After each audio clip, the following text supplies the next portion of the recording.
When Arya told me she needed space, I didn't argue. It was late on a Thursday evening, the two of us sitting at the kitchen table with untouched plates of food between us. She pushed her fork around half-heartedly before finally blurting it out. "I think I need to stay with Mom for a while," she said, her voice rehearsed but trembling at the edges. "Just to clear my head, you know. Things have been tense. I need space." My chest tightened, but I nodded.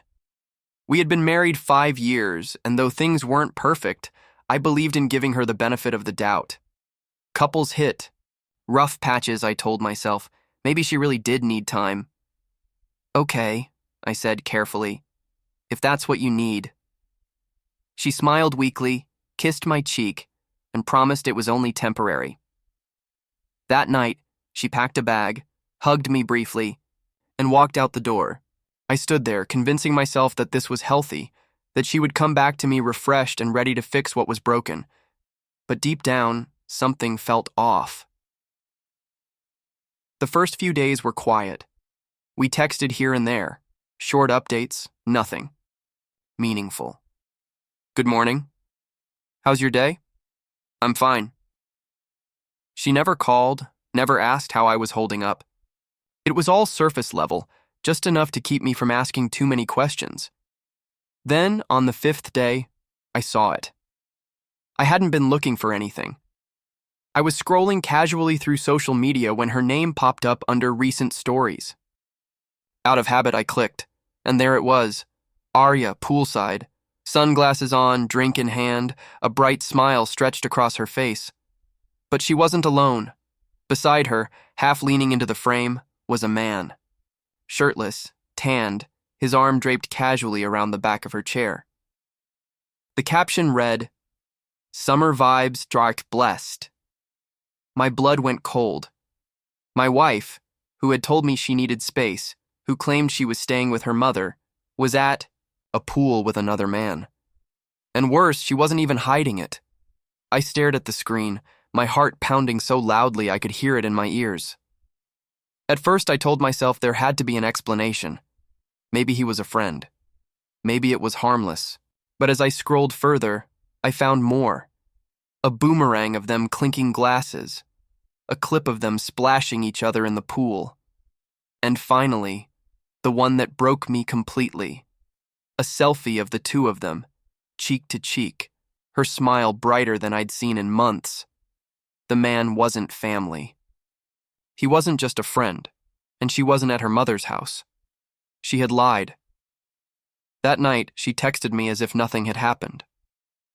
"Good night, I'll call you tomorrow." My fingers hovered over the screen, shaking with anger. But I didn't reply. Instead, I started thinking clearly for the first time in days. The next morning, I drove straight to her mother's house. When her mom opened the door, confusion painted her face. "Oh, hi. Is Arya with you?" My stomach dropped. "She's not here?" Her mother frowned. "No, I haven't seen her in weeks. She said she was busy." That was the confirmation I needed. Arya hadn't just lied to me. She had used her own mother as cover. I thanked her mom, forced a smile, and left. But inside, rage burned hotter with every mile back home.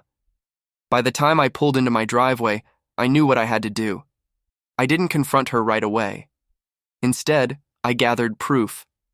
Screenshots of the posts, a record of the nights she claimed she was with her mom. I even reached out to a mutual friend who, reluctantly, admitted they had seen Arya around town with the same man. Piece by piece, I built a case she couldn't deny, and then I waited. 2 nights later, she showed up, at our house unannounced. She breezed in like nothing had happened, dropping her bag by the door. "Hey," she said casually, "Mom's doing better now. I think I'm ready to come home." I stood in the living room, arms crossed, my phone in hand. "That's funny," I said coldly. "Because your mom told me she hasn't seen you in weeks." Her face paled instantly. What? I tapped my phone, pulling up the pool selfie. I held it up for her to see. "So tell me, Arya, was this at your mom's house?" Her lips parted, but no words came. Tears welled in her eyes, but I didn't flinch. Who is he? I demanded. How long has this been going on? She stammered, tried to reach for me, but I stepped back. It's not what it looks like. Don't, I snapped. Don't insult me with more lies. You wanted space? You got it. You wanted freedom? You took it. But you don't get to come back here like nothing happened. Her tears spilled over, her voice breaking. I was confused. I just needed to feel alive again. It didn't mean I stopped loving you. I laughed bitterly. Loving me? You were in another man's arms while I sat here waiting for you. That's not love. That's betrayal. She collapsed onto the couch, sobbing, but I felt nothing but numbness. The woman I married, the woman I trusted, had been replaced by someone I didn't recognize. In the days that followed, she begged for forgiveness. She promised it was a mistake, that the fling meant nothing. But the images were burned into my mind. Her smile with him, her lies to me, the poolside fantasy. She chose over our marriage, so I did what she hadn't expected. I filed for divorce. Quietly, cleanly, with all the proof I needed to make sure she couldn't twist the story. When she realized I was serious, she broke down completely.